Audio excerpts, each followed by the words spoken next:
Hey, what's up? It is a beautiful day in Arizona. My car says it's 63 out, and it's gonna be December 1st tomorrow. So, I mean, that's just ridiculously awesome. I love Arizona as far as that goes. I don't mind the heat in the summer.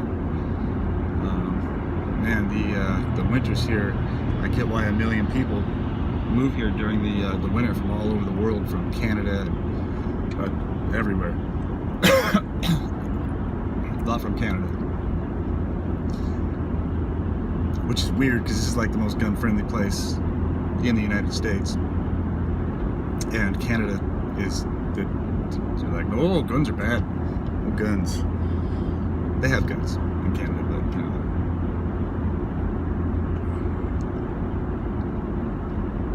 Arizona is definitely a beautiful state. I've got the Estrella mountain range right over here that I can see from my house.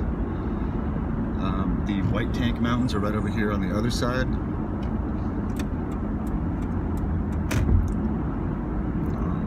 We've got Buckeye out this other way out here, and there's a mountain range out there. I don't know if that's still the Estrella mountain range or not, but it's a little hazy today. But damn it, it's beautiful out here.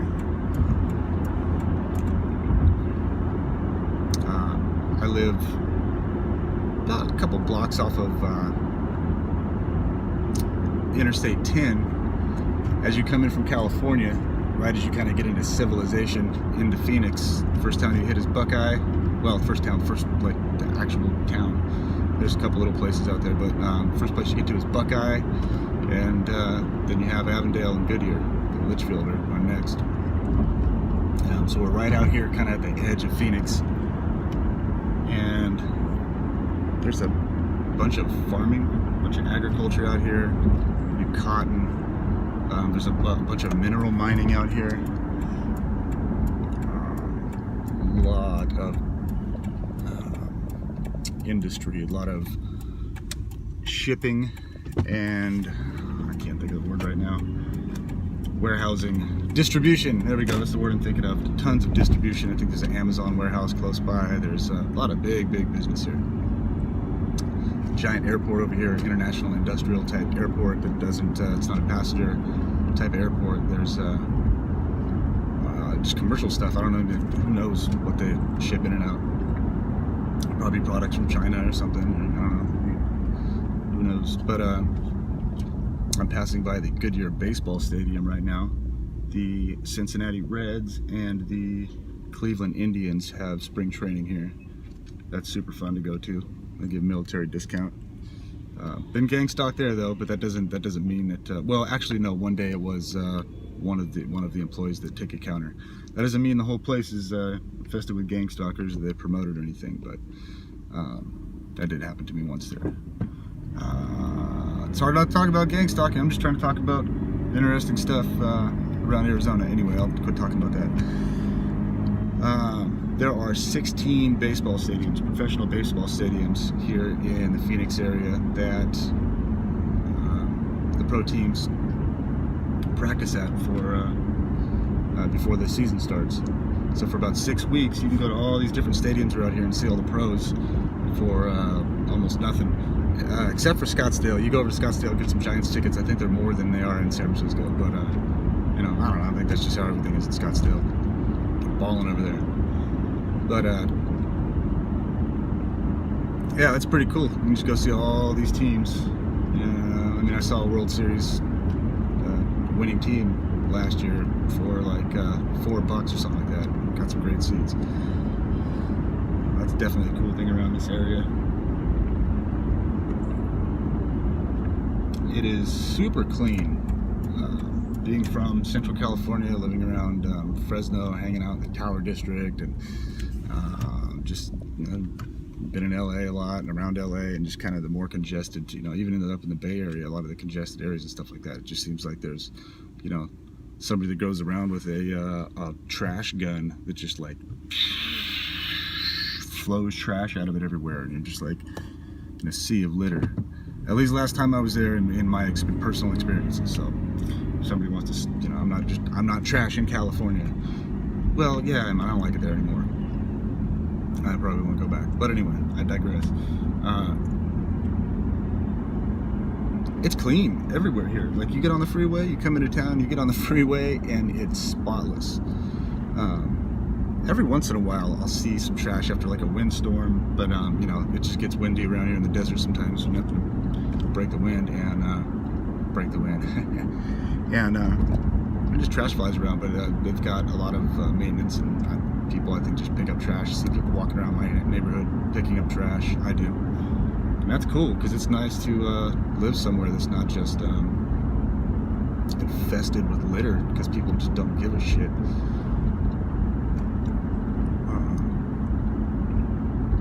People around here definitely give a shit, give lots of shits. Very protective of their area and how things run around here. And I'm fine with that aspect. I don't know, the total control. Well, that might not be just this area. I want to start talking about this stuff. It's a positive video.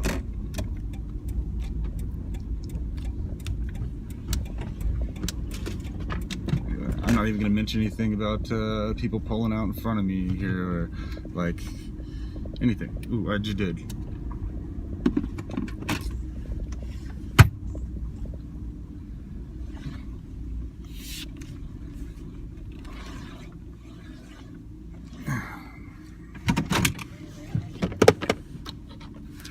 Alright, Willis, I'm going to go drop this stuff off. You guard the truck, and I'll be right back, buddy.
That's okay. I know you. Hey, man. Thanks for guarding the truck.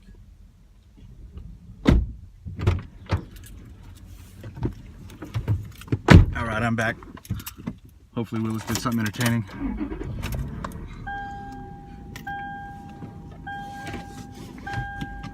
I can just edit that part out.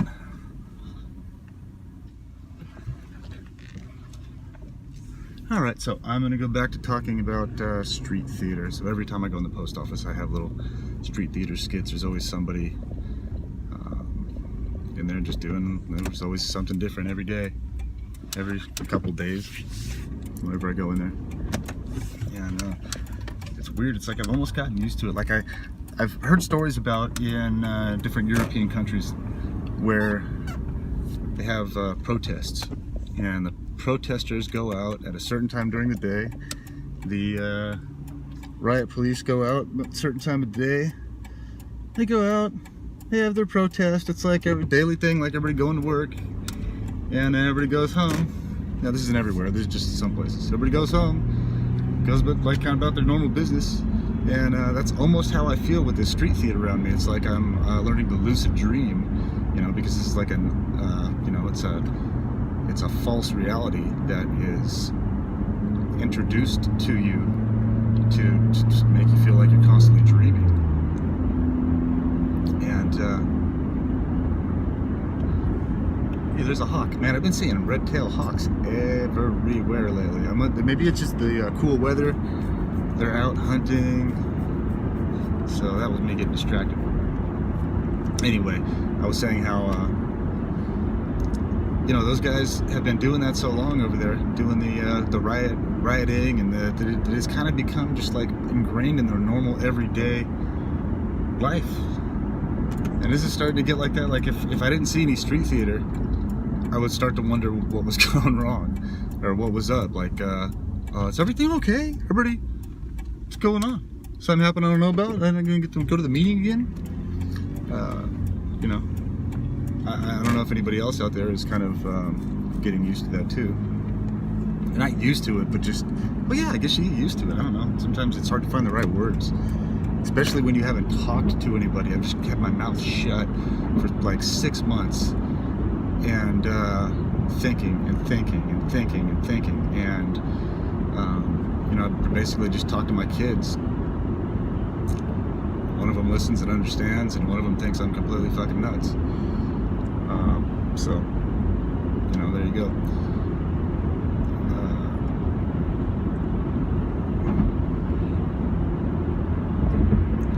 Now I'm going out tonight to a thing called First Friday. It's art walk, art hop. Every town has one. It's in, you know, like the cool part of town, downtown, and they got like pubs and different quirky shops and stuff, and different artists go in and represent their art, show their art, hang out, talk to people, try to sell some art, and get their name out there. And everybody hangs out, and they've got like cheese and wine, and some places have like microbrew beers and stuff, and they've got bands, and it's really fucking fun, usually always. And I usually try to go to one of those, you know, in any town that I go to that has some kind of art walk or art hop. So this one here in Phoenix is called First Friday, and it's supposed to be a really good one. And I'm going to go with this woman, and it's like the first time that I'm going to go out with somebody. It's not, I don't know, we're not really doing like a date. We're just have been talking, just kind of becoming friends a little bit, and got a lot in common. I say unfortunately, but she's going through some of this stuff too. That's how we connected. So it should be an interesting endeavor tonight to go out into public around that many people with this much heads up. You know, just talking about it freely. But I'm texting back and forth through on the phone. We're talking. There's no way to really hide what you're doing unless you just leave. You just have a thought, and you're like, you know, real quick, like boom, I'm out of here.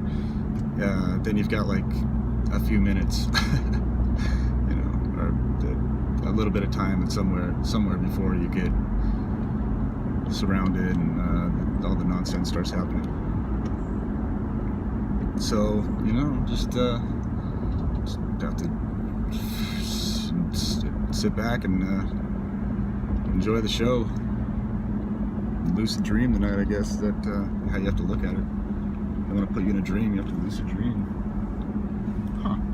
That field over there has a little sign, like on a stake, like you'd see a real estate sign, or like a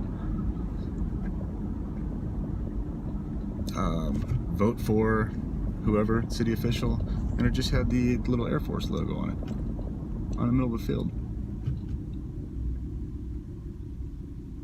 Maybe they're going to build a little facility over there. Maybe they have one that's underground. I don't know. Got all kinds of shit underground. Figuratively and literally.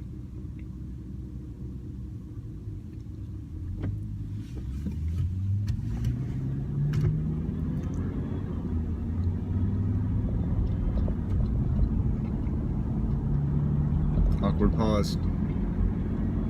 Driving, paying attention to what's going on around me. Trying to multitask. So. Oh, okay. Here I was talking about the post office. Back at the post office, part of my. I'll try to walk through the little skits that they did. So as I pull in, I was just recording myself, not any of the stuff that was going on, and you can tell when I'm not recording them, it kind of picks up. It's like they're like, ooh, we can do this. Yeah. Sorry. I've been smoking cigarettes lately. It's horrible. What the hell's wrong with me? I know better. Anyway, part of my street theater. I get into the parking lot, and of course, just like always, I mean, it's like I just wait for it. Now, there's always cars backing out right as I'm pulling in, and now it's getting busier. It's gonna be Christmas. There's gonna be cars in the parking lot, but I'm just saying it's the timing. Right as you go in, they're backing out in front of you, and then I pull in. There's a white van with the guy sitting in the van. He's not taking anything to the post office. He's just hanging out in his van on his phone at the post office. And there's no other parking spaces available for me to park in except for that one. So I pull in next to him, and then a black Yukon pulls in next to me with an IAFF sticker on the back, International Association of Firefighters. Which it's typically lately there's been a lot of EMS and fire around me. So that thing pulls up, and this lady that she resembles my wife. They always put somebody that resembles my wife around me when I'm like, or my ex-wife, if I'm having a hard time, or you know, you go through divorce, you have a hard time. So she gets out, and she's wearing like workout clothes, like she's going to the gym, which is one of my things that I love, and they fucking know that. So she hops out, and she's got yoga pants on and an amazing ass. And as I'm pulling the bags out of the back of my truck, and I just start to turn around, but I knew something was going to be up. I could feel it. I could tell. I just started to turn around. She drops her packages and bends over in front of me, like not like you bend over to pick up a package, like bends over in front of me to like. I appreciate it. That part of my targeting, that's fine, man. But I did my best not to stare at her ass, because I figured somebody's like out there like with a camera and like trying to take a picture of me, like, look at this pervert. So if you want to call me a pervert for looking at a grown woman's nice ass, then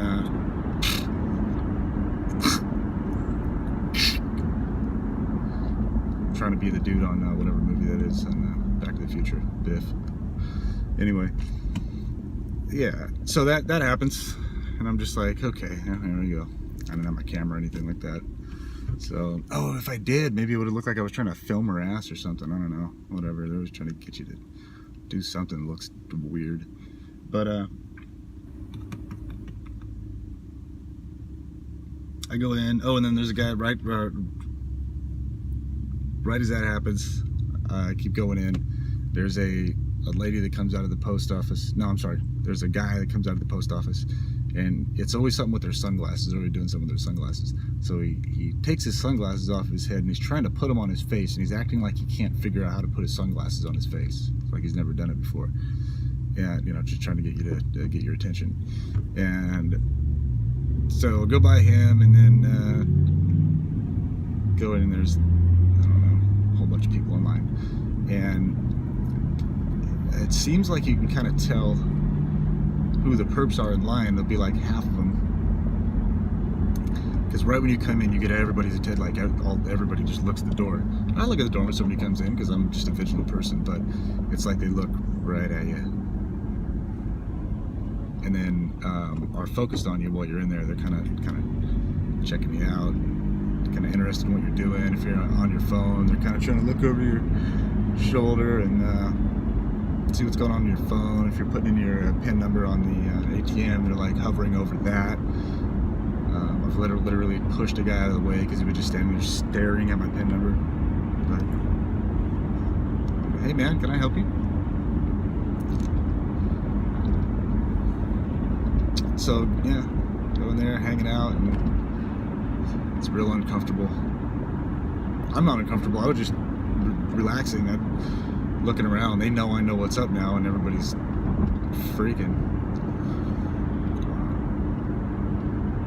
So I just went about my normal routine, and I actually ran into one of the ladies that works there.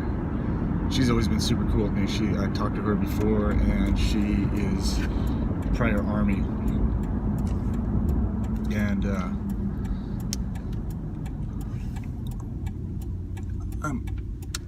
I'm kind of teetering on if I got a little bit of street theater from her or not. The other day, my son and I went down to the right where the where the Arizona Diamondbacks play.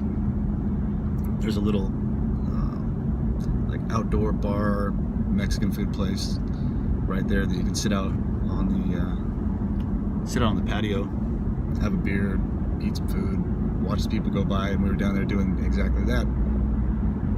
And this lady that I've been friendly with at the post office, one of the few people that it didn't seem like she was gang stalking me,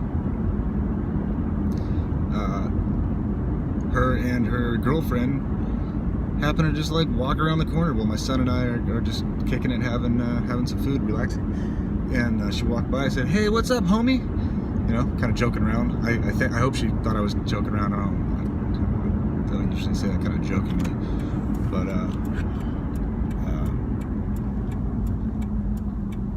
she was like, "Oh, hey, what's up? We're just going to the game over here. The Phoenix Suns play right across the way too." So they're like, "Yeah, we just got Suns tickets tonight, and we're heading over to the game. We're gonna get some food." And they came into the place, and there wasn't really a place to sit. We had room at our table. I was like, "Why don't you guys come over here and sit with us?" And when I said that, it was like she kind of got looking at her like, "Oh God, I gotta sit with them." And you know, that could just be, you know, because some people are uncomfortable sitting with new people, or it could be because she's a perp and she's like, "Oh God, I gotta go through this." So they sat down with us, and we ate some guacamole and had a beer and just bullshitting about different stuff. But then I started to pick up a little bit of similarity between a lot of their stories and my personal information. I wasn't sure if it was just a coincidence because of the profession that the other lady worked in, and you know, it was just triggering some things, or you know, it was some inserted street theater. It's hard to tell sometimes. Sometimes it's clear. Sometimes it's very subtle. So we had a cool interaction. We hung out, had some food. They took off, went to the game. My son and I went home, hung out, and everything was pretty much normal. And she's been fine with me at the post office. Actually, when I took my stuff in today, she took the stuff for me. The 3 bags of boxes that I had to take to the back, and it was cool. So, but some of these folks are like really long term. They'll act like they're friendly with you for a long time, and all of a sudden something without reason happens. So, anyway, all right, well, another video of me all over the place talking about random stuff. Just pops up in my head as I think about it.